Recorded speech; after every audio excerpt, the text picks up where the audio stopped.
Bonjour à tous, aujourd'hui je vais planter les premières pommes de terre de la saison 2022. Il y a une quinzaine de jours, j'ai ramassé les dernières de la saison 2021 et je suis vraiment très contente parce que mon expérimentation a bien fonctionné. Je les ai laissées à l'extérieur comme je vous avais montré pendant tout l'hiver et j'en ai conservé beaucoup comme ça. Et je suis vraiment très fière aussi parce que je peux dire que sur la saison qui vient de passer, on a été autonome en pommes de terre. C'était un objectif pour moi depuis un petit moment. Et cette année, avec ce que j'ai mis en silo encore dernièrement dans l'arrière-cuisine, je pense qu'on va pouvoir boucler la boucle. Je repensais à ça hier en allant me coucher et j'avais envie de vous dire un truc. Alors, pas forcément aux personnes qui me suivent et qui sont jardiniers ou jardinières dans l'âme déjà, mais plutôt à ceux qui passent par là et qui hésitent. Bien, ce que j'avais envie de vous dire, c'est qu'il n'y a aucun danger à faire du jardin. Il n'y a vraiment aucun risque à se lancer, à tenter des trucs, à planter, à semer des graines. Tout ce qui risque de vous arriver, c'est que au mieux ça fonctionne et vous aurez passé un bon moment dehors et vous serez fiers de votre récolte. Et au pire, ça fonctionne pas et il y aura rien à ramasser, mais c'est pas grave, absolument pas grave. Et donc, si vous en avez l'envie et les moyens, si vous avez un petit lopin de terre, je vous invite vraiment à vous lancer dans cette aventure et sans appréhension aucune, parce qu'il n'y a rien de dramatique à échouer, à pas tout réussir du premier coup. Si vous saviez le nombre de trucs que je tente et qui fonctionnent pas, si je devais me décourager à cause de ça, je ferais plus rien. Mais à côté, il y a des choses qui marchent et la nature, vous verrez, elle est tellement généreuse, c'est un vrai bonheur. Bon allez, assez de blabla comme ça. Je vais vous montrer quelques images de la récolte des dernières pommes de terre, puis la préparation des zones et la mise en place des premiers tubercules.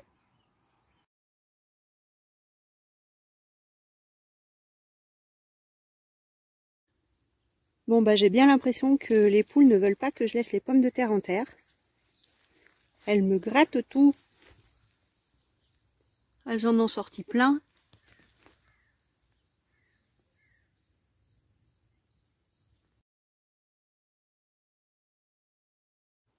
Allez, on est début mars et je vais ramasser les pommes de terre qui restent dans les dernières cagettes. Il ne doit pas y en avoir beaucoup parce que les poules avaient gratté et en avaient sorti quelques-unes que j'ai déjà retirées. On va aller voir ça. Les voilà.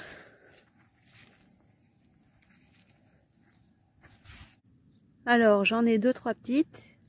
Elles sont pas gelées, par contre, elles sont en train de germer.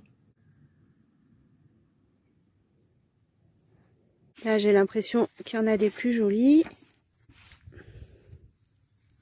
Ah, elles sont super bien conservées, hein. Voilà, fin de la récolte 2021. Je suis trop contente. Alors, il y en a quelques-unes qui sont pourries. Mais globalement, ça marche super bien. Je vais les nettoyer, les trier et puis je vous remonte tout ça après. Alors, résultat des courses. Nickel. Elles sont magnifiques.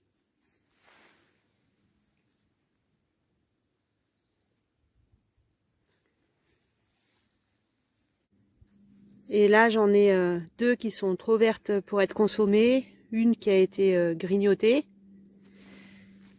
Ça, c'est pourri. Enfin là, il y a une partie quand même que je peux récupérer, qui est bonne. L'autre côté, c'est tout mou, c'est tout pourri. Et celle-ci, là, qui a été un petit peu mangée par des vers, je pense. Donc, faut la consommer tout de suite.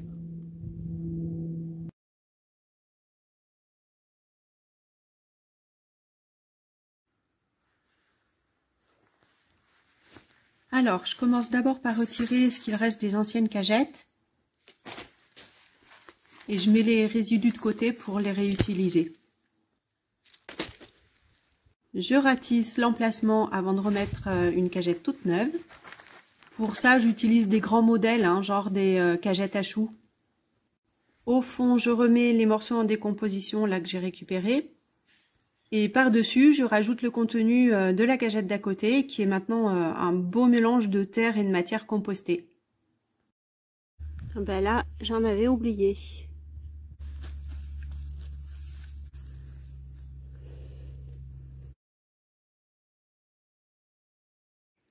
Allez, j'ai fini de faire mes 2 rangées nickel avec des cagettes toutes neuves. Je vais pouvoir planter mes pommes de terre. Je vais prendre celles qui ont les plus beaux germes.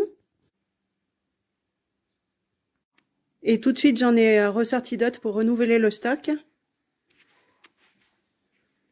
Je vous montre juste celle-ci. C'est des petites pommes de terre violettes. Je ne sais plus exactement le nom de la variété.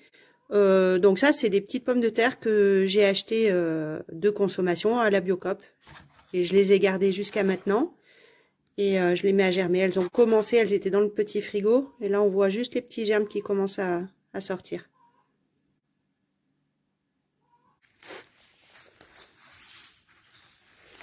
Regardez ça, comme j'ai de la belle terre là. Ça, c'est tout décomposé. C'est que de la matière organique que j'ai apportée depuis 3 ans là, à cet endroit, je crois. Voilà, je pense que les pommes de terre, elles vont pousser du feu de Dieu. Hein. Donc je fais un trou jusqu'au niveau du sol, quand j'atteins la cagette en fait, le fond de la cagette. Je mets mon plant directement avec le morceau de boîte d'œuf. Et je recouvre. Et je vais en mettre 2 par cagette. Et je laisse la place au milieu, je pense que je mettrai un chou au milieu, dans chaque. Alors, faut pas me demander ce que c'est comme variété de pommes de terre, parce que je suis incapable de vous répondre. Comme je les reproduis d'année en année, et que ça fait un petit moment maintenant, c'était simplement des pommes de terre du magasin qui ont germé, et que moi je me suis amusée à replanter, et voilà, depuis des années c'est comme ça. Et comme j'ai fait ça plusieurs fois, en plus, c'est des variétés mélangées. Hein. Il y a plusieurs catégories de pommes de terre. C'est pas une seule variété. Ensuite, tout au long de l'année, au fur et à mesure de la pousse, je viendrai pailler les plants avec de la matière organique que je récupère. Alors ça pourra être de l'herbe de tonte, ça pourrait être du broyat, tout ce qui va me tomber sous la main en fait. Voilà pour les 28 premières. Alors maintenant, j'espère qu'il ne va pas geler trop fort quand les plants vont sortir de terre. Sinon, je recommencerai parce que j'ai des plants d'avance et j'aurai même pas la place de tous les mettre. Après, ce que je pourrais faire aussi, c'est éventuellement leur mettre un voile de protection, mais actuellement, j'en ai pas. Donc, ce que je compte faire surtout, c'est échelonner les plantations sur plusieurs semaines, voire plusieurs mois, en utilisant les mêmes emplacements parce que les cagettes sont déjà en place, donc ça me fera moins de travail. J'en rajouterai juste 1 ou 2, histoire de compléter les lignes qui sont déjà commencées. Dans celle qu'on voit ici, j'ai mis pas mal de fumier de cheval qu'on vient de me donner. Dans la série Tour de magie, je vous en présente un autre. Voilà, j'ai un voisin qui a des chevaux qui vient de m'amener un godet de fumier. En échange, moi, en saison, je lui donne du raisin ou des courges, enfin des choses qui lui font plaisir. Trop contente.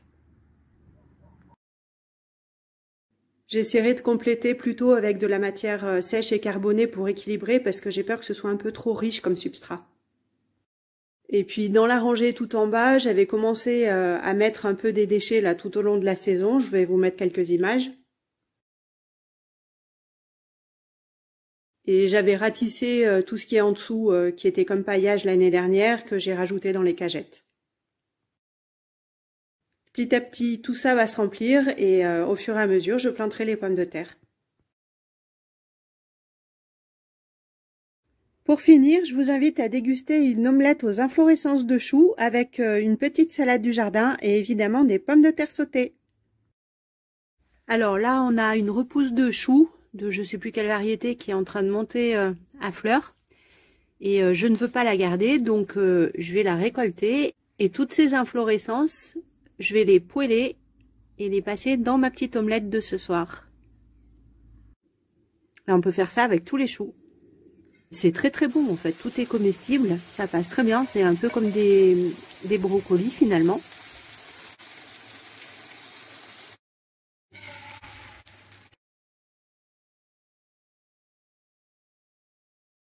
Bon appétit, à bientôt!